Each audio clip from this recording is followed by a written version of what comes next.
Nothing can be more frustrating when you sit down to watch one of your favorite programs on Hulu and then you run into issues streaming it. In today's tech video, I'm going to show you how to fix Hulu if it isn't working on your Panasonic Smart TV.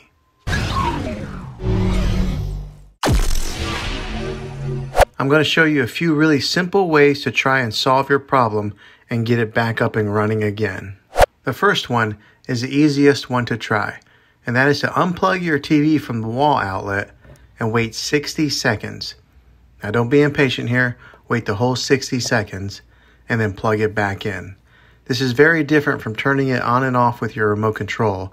This is what we call a hard reset of your TV, so make sure you do this method. If that doesn't work, then find your router that is giving you Wi-Fi and unplug the power to that for 60 seconds. Then plug it back in. If that fixes it, great. If not, let's move on to the next method. Try deleting the Hulu app on your TV. Go to wherever the apps are located on your system and remove the app altogether. Then reinstall the Hulu app again.